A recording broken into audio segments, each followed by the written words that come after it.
What's up guys? In this episode, we're going to talk about catch cans and why you need one. But first, be sure to subscribe so you don't miss out on future episodes. And if you want to support the channel, check out our Patreon page. Catch cans. You hear about them all the time, but you're not really sure what they do or if you need one.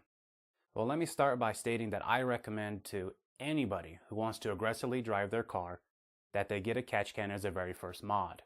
Why? Well, catch cans are a preventive device and can also be a performance mod. Now, some of you might think that sounds ridiculous.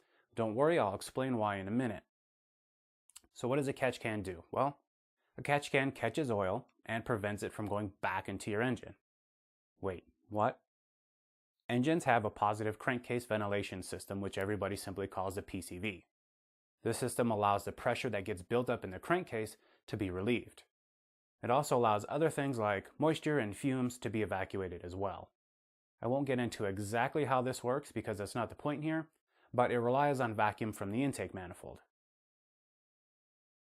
Now, most PCV systems will be redirected back into the intake manifold, which means anything that escapes from the crankcase will end up in your cylinders. This means that you're burning oil. And over time, this oil will coat the intake manifold, intake valves, and tops of the pistons. Over time, this sludge builds up and will kill performance. Dirty engines are not happy engines. This is where a catch can comes in. Catch can sits between your PCV valve and your intake manifold. Any oil, moisture, and other contaminants that would normally come out of the PCV valve and go into your intake manifold will now flow through the catch can first. And the job of the catch can is to prevent this crap from getting back into your intake. Catch cans have different designs. Some are just empty cylinders with an inlet and an outlet and nothing else. Some have a mesh on the inside that only lets air pass while trapping particles, and some are baffled and some have a combination of the two.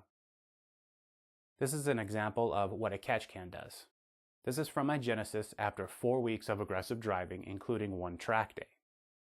Now, if you're thinking that you're exempt because you have a brand new car, think again. I only had 10,000 miles on the engine when I took this photo.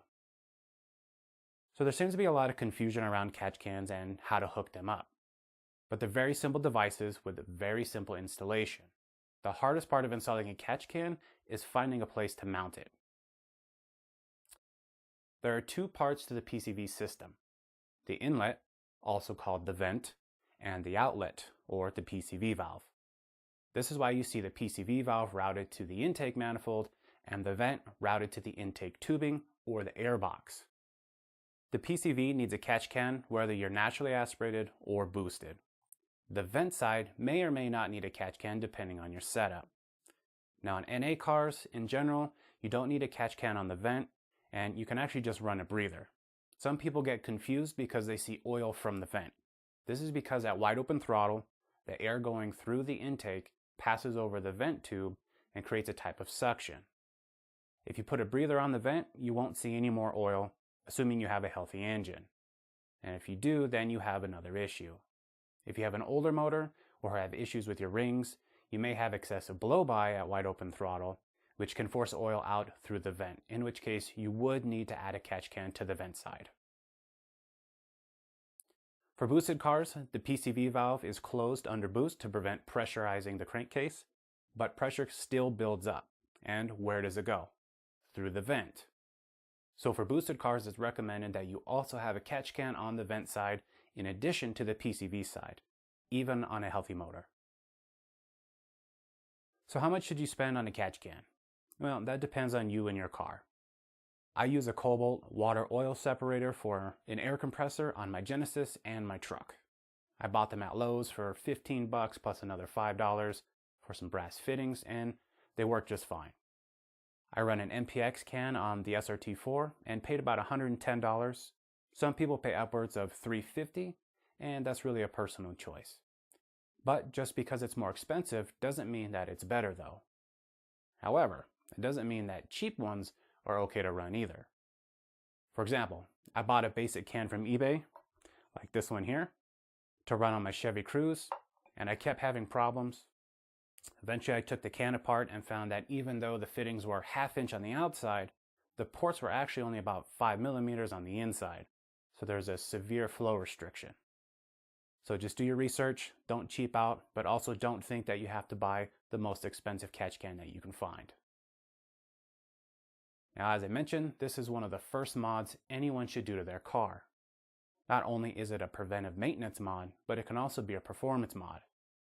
Now again, that might sound ridiculous, but if you think about it, it makes sense. Hot oil going into your cylinders has the potential to cause knock. Now when the car detects knock, it'll cut timing, which means you're losing power to some degree. Plus, oil buildup on the valves will add to flow restriction over time and can cause valves to stick, and the oil being burned can cause carbon buildup on the piston tops, which may cause hot spots, again, causing knock. So a catch can may not add any power, but it will certainly help you keep from losing the power that you do have.